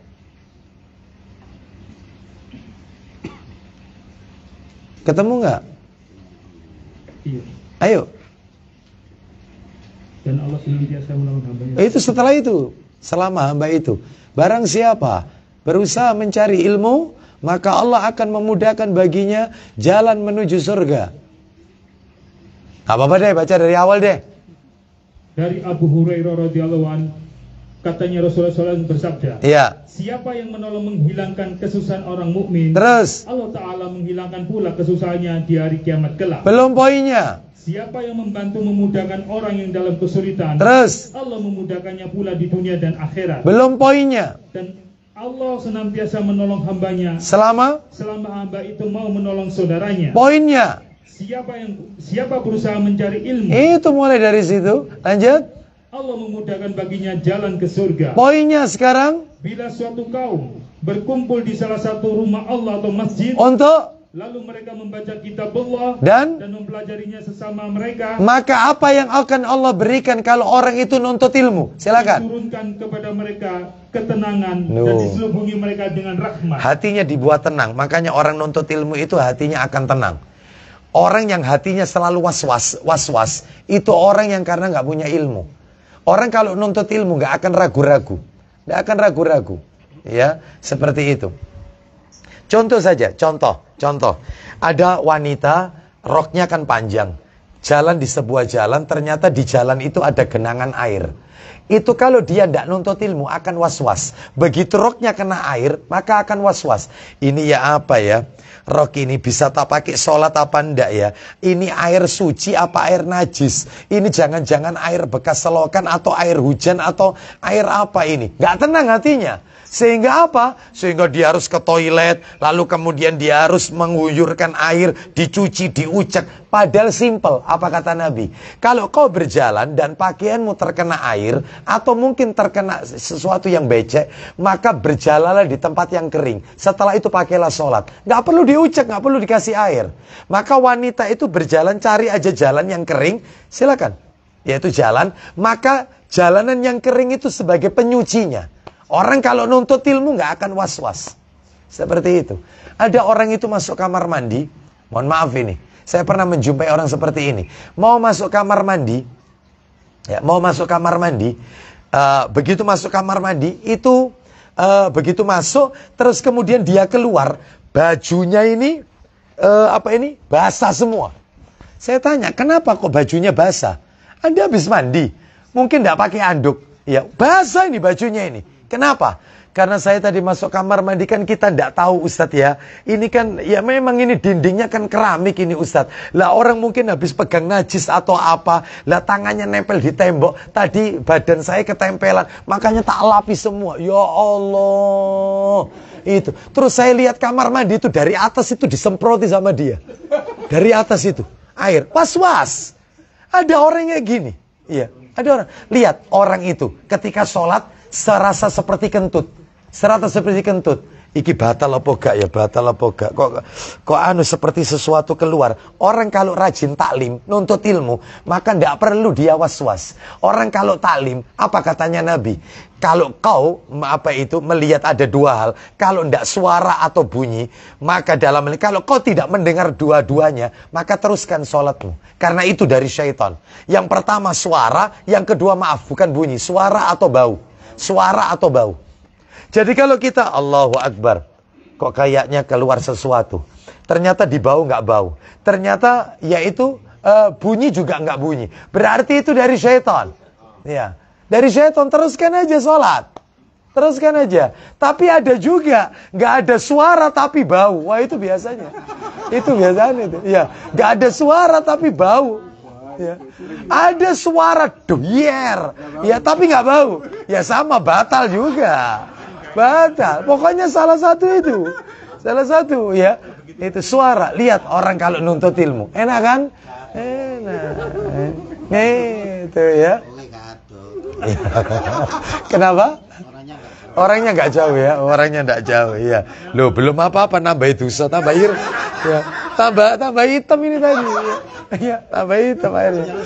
Ya, Bapak Ibu sekalian rahimani wa rahimakumullah. Jadi, ini menunjukkan kepada kita Bapak Ibu sekalian, orang itu kalau menuntut ilmu, maka hatinya akan menjadi tenang. Hatinya itu tidak akan was-was. Hatinya itu tidak akan ragu-ragu. Gitu ya. Baik, kita lanjutkan sekarang. Yang keberapa? Nomor 4D, memperbanyak zikir. Ya, apa katanya Nabi? Apa katanya Allah? Ala bidzikrillahi tatmainnul qulub. Hanya dengan zikir kepada Allah hati itu jadi tenang. Makanya orang itu kalau suka sedih, hatinya tidak tenang, baca Quran aja. Zikir. Ingat mungkin apa gitu ya, kenangan-kenangan atau apa. Zikir, suka ingat Allah. Sudah. Makanya katanya Nabi, bahkan para ulama mengatakan, jangan suka menyimpan benda-benda orang yang telah mati. Itu yang menyebabkan kita itu tidak ingat Allah, yang kita ingat kesedihan kita. Akhirnya kita disibukkan dengan duka cita kita. Kita tidak disibukkan dengan mengingat akhirat. Sedangkan banyak ayat Quran yang belum kita pahami. Banyak sunnah-sunnah Nabi yang belum kita pahami. Ayat Quran aja banyak yang belum kita hafal. Makanya nggak usah terlalu sedih. Makanya baju, baju peninggalan pasangan kita. Sodakokan aja semuanya. Jangan ada yang melekat. Iya, apalagi misalnya wallpaper di HP, wallpaper sama orang yang kita cintai yang wafat lebih dahulu meninggalkan kita. Nggak usah nanti lihat fotonya. Ya Allah, kenangan bien. Nangis. Ya ini yang kayak begini ini, yang bikin hati tidak tenang ya.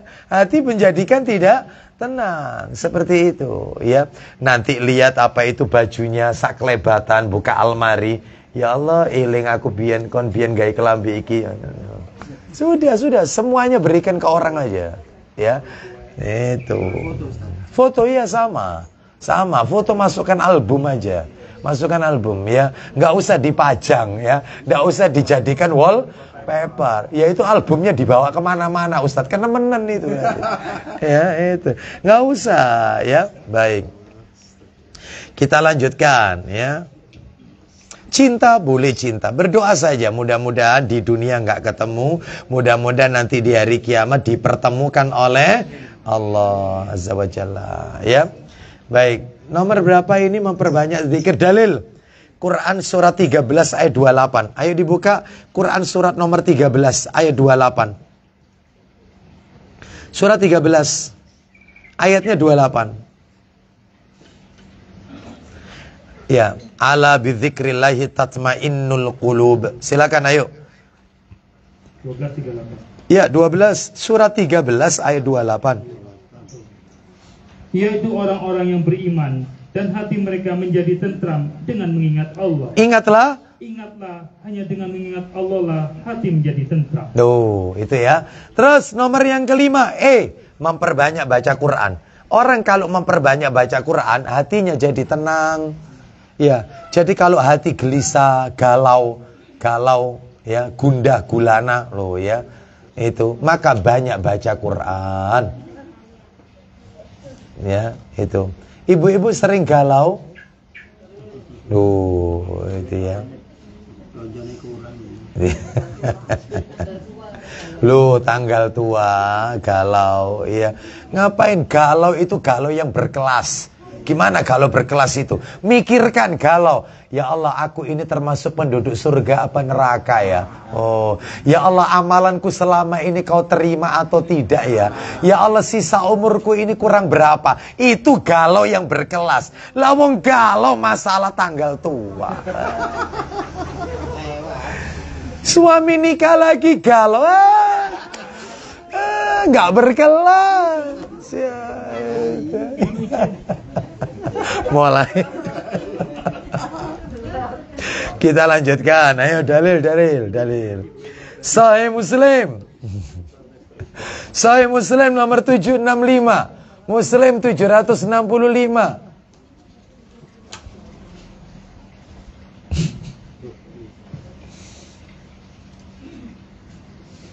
Sahih Muslim 765. Baca. Dari mana itu? Al-Bara radhiyallahu anhu katanya. Ya. Ada seorang laki-laki membaca surat Al-Kahfi. Terus. Dan di dekatnya ada seekor kuda tertambat dengan tali panjang. Ada seekor kuda yang ditambatkan di situ ya. Di dekat laki-laki yang baca Al-Kahfi itu. Teruskan. Sekonyong-konyong datang awan menyelubuhi tempat orang itu. Awan itu turun di atasnya laki-laki yang baca surat Al-Kahfi itu. Teruskan. Sehingga kuda tersebut berputar-putar di tambatannya hingga lari, lepas ikatannya. Teruskan.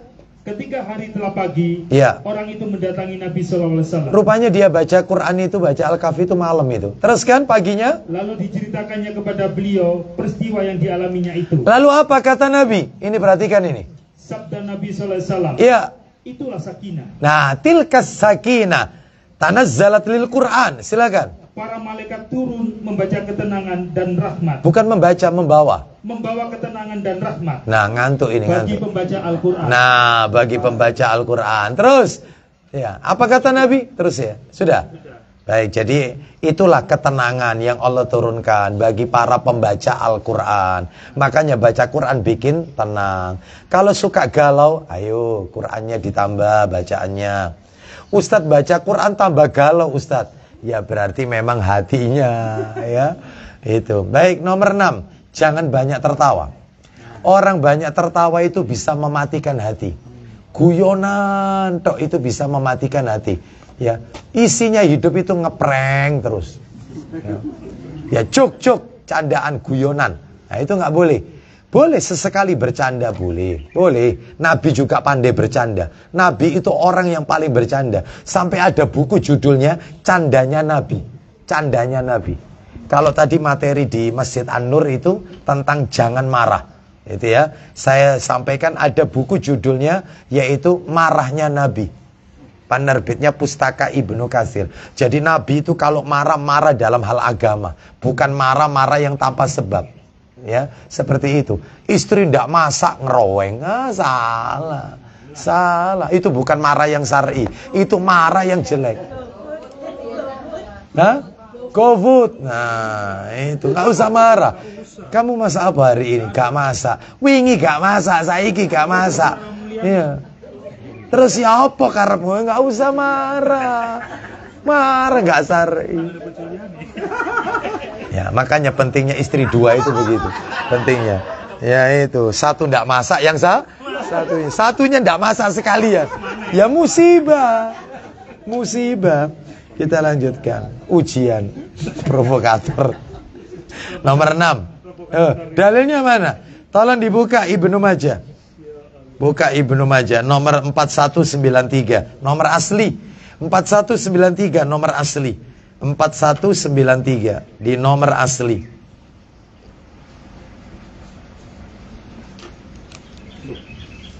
Ayo. Apa kata Nabi? Ya, 4193. La tuksirud dhahika fa inna kasratad dhahiki tumitul qalba. Silakan.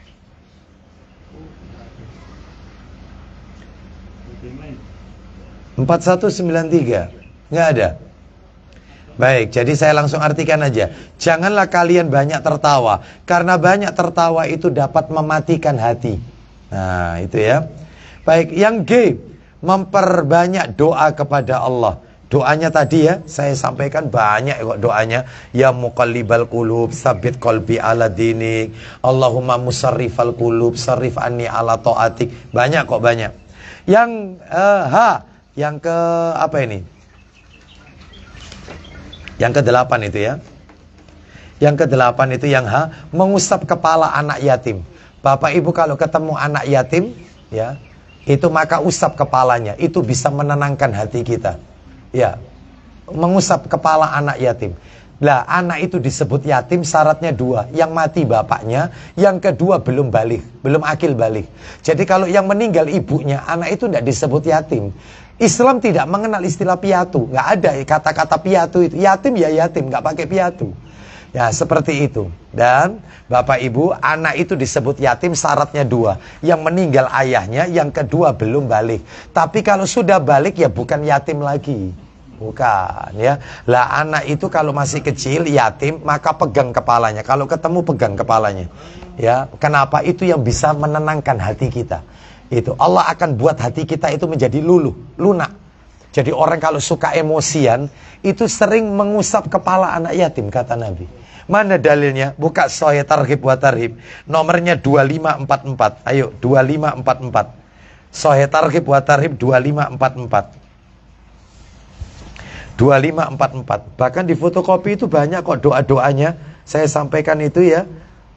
Di fotokopi banyak tadi doa-doanya ya. 2544. Ya, 2544. Silakan.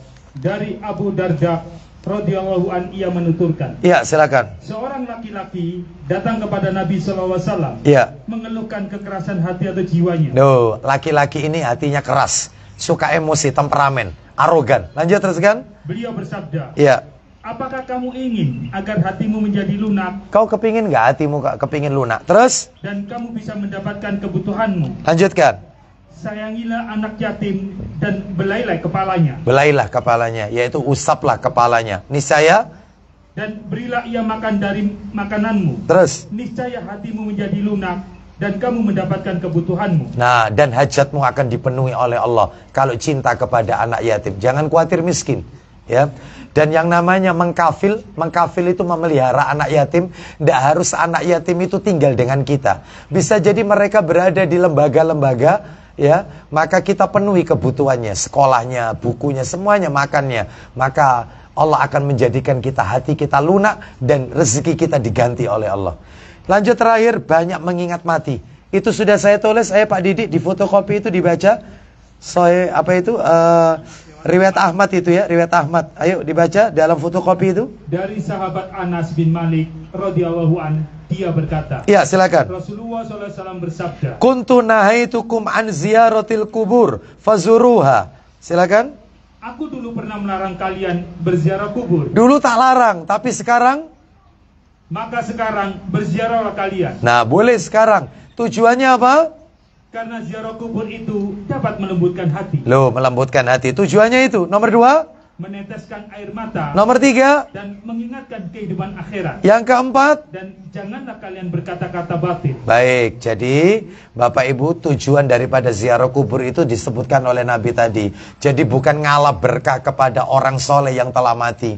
Karena itu adalah syirik. Syiriknya syirik akbar, syirik besar. Syirik yang bisa mengeluarkan pelakunya dari Islam. Wallahu a'lam wa bishawab. Adapun untuk berikutnya, khusus untuk ibu-ibu itu ya, tolong nanti dibaca. Wahai kaum wanita, cantik wajah itu biasa, namun cantik hati itu luar biasa ya. Nanti silakan itu. Banyak wanita ingin tampil cantik, lelaki pun senang kalau punya istri, istrinya cantik nan jelita. Kecantikan merupakan dambaan setiap wanita. Bahkan agar ingin tampil cantik, wanita itu mati-matian untuk mewujudkannya. Ada yang ikut perawatan wajah, ada yang mencukur alisnya, ada yang mengubah wajahnya dengan berbagai operasi, ada yang membeli produk-produk tertentu kecantikan wajah, ada yang memberi pewarna merah pada bibirnya, ada yang menjadikan rambutnya mengikuti model-model tren terkini, ada yang melangsingkan badan, dan lain sebagainya. Sungguh kita bersyukur kepada Allah atas nikmat Islam dan sunnah yang telah Allah berikan kepada kita, yang mengatur dan memberi petunjuk dalam segala urusan. Maka cukup kita ikuti sunnah Nabi saja dalam rangka yaitu cantik hati itu luar biasa. Apa itu? Mengikuti Al-Quran dan sunnah Nabi Sallallahu Alaihi Wasallam. Wallahu a'lam wa bishawab. Mudah-mudahan Allah jadikan hati kita semua hati yang subur. Ya, mudah-mudahan Allah wafatkan kita dalam keadaan hati yang subur, sehingga kita wafat dalam keadaan husnul khatimah. Semoga Allah jadikan kita sebagai penduduk surganya Allah Azza wa Jalla. Baik Bapak Ibu sekalian, tanpa terasa kita taklim hampir 2 jam. Ya, betul ya, hampir 2 jam. Dan ada yang mau bertanya? Tidak ada ya? Ya, satu aja, silakan. Untuk doa, itu saya pernah baca, doa itu sebaiknya memuji Allah dulu. Ya. Kemudian salawat Nabi, Ya. baru minta doa yang tadi. Ya. Iya begitu. Baik. Jadi beliau bertanya, apa benar doa itu memuji Allah dulu, lalu membaca sholawat kepada Nabi, lalu isi daripada doa kita. Benar, itu tata cara dalam berdoa memang begitu. Tetapi yang saya maksudkan 6 itu, isi doa kita yang harus kita mohonkan itu 6 itu dulu. Adapun tata cara dalam berdoa, ya dimulai dari memuji Allah, membaca sholawat. Karena kalau nggak baca sholawat, doa itu akan berhenti antara langit dan bumi, nggak diterima oleh Allah. Baru setelah baca sholawat, baru isi doa kita yang didulukan 6 itu tadi. Setelah itu silakan minta yang lainnya tadi. Begitu ya maksudnya. Wallahu a'lam bishawab. Demikian kita tutup dengan kafaratul majelis. Wassallallahu ala nabiyyina wa ala alihi wa sahbihi wasallam. Subhanakallahumma wa bihamdika asyhadu an la ilaha illa anta astaghfiruka wa atubu ilaik. Wa akhiru da'wana anil hamdulillahi rabbil alamin. Assalamu alaikum warahmatullahi wabarakatuh. Waalaikumsalam.